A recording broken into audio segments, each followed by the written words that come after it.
क्या आप भी मृत्यु से डरते हैं? अगर हाँ, तो ये कहानी आपके लिए है।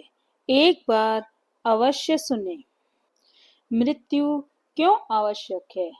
हर कोई मृत्यु से डरता है, लेकिन जन्म और मृत्यु सृष्टि के नियम हैं। यह ब्रह्मांड के संतुलन के लिए आवश्यक है।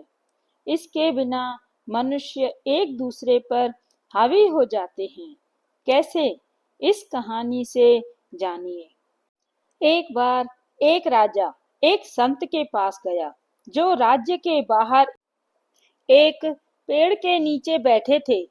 राजा ने पूछा, हे स्वामी, क्या कोई औषधि है जो अमरता दे सके? कृपया मुझे बताएं। संत ने कहा, हे राजा, आपके सामने जो दो पर्वत हैं, उन्हें पार कीजिए, वहां एक झील मिलेगी। उसका पानी पीने से आप अमर हो जाएंगे। राजा ने पर्वत पार कर झील पाई। जैसे ही वह पानी पीने को झुका, उन्होंने कराहने की आवाज सुनी। आवाज का पीछा करने पर उन्होंने एक बूढ़े और कमजोर व्यक्ति को देखा। वह व्यक्ति बहुत दर्द में था। राजा ने कारण पूछा, तो उस व्यक्ति ने कहा, मैंने इस झील का पानी पी लिया और अमर हो गया। जब मेरी उम्र 100 साल की हुई, तो मेरे बेटे ने मुझे घर से निकाल दिया। मैं 50 साल से यहाँ पड़ा हूँ, बिना किसी देखभाल के। मेरा बेटा मर चुका है और मेरे पोते अब बूढ़े हो चुके हैं। मैंने खाना पीना बंद कर दिया है, फिर भी जीवित हूँ। राजा ने सोचा, बुढ़ापे के साथ अमरता का क्या फायदा? अगर मैं अमरता के साथ यौवन भी प्राप्त कर लूं, तो राजा वापस संत के पास गए और समाधान पूछा। कृपया मुझे अमरता के साथ यौवन प्राप्त करने का उपाय बताएं। संत ने कहा, झील पार करने के बाद आपको एक और पर्वत मिलेगा। उसे पार करिए और एक पेड़ मिलेगा जिस पर पीले फल लगे होंगे। उन फलों में से एक खा लीजिए और आपको अमरता के साथ यौवन भी मिल जाएगा। आप हमेशा जवान रहेंगे।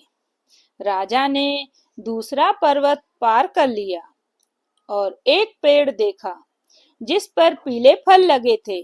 जैसे ही उन्होंने फल तोड़ने के लिए हाथ बढ़ाया, उन्हें तेज बहस और लड़ाई की आवाजें सुनाई दी।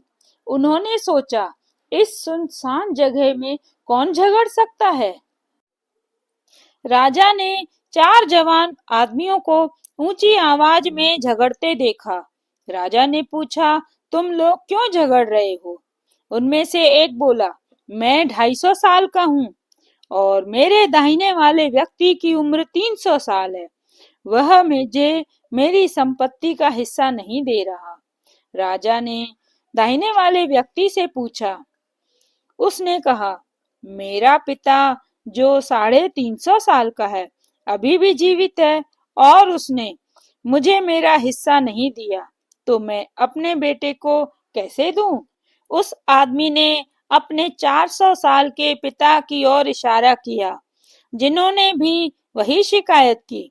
उन्होंने राजा से कहा कि संपत्ति के इस अंतहीन झगड़े की वजह से गांव वालों ने उन्हें गांव से बाहर निकाल दिया है।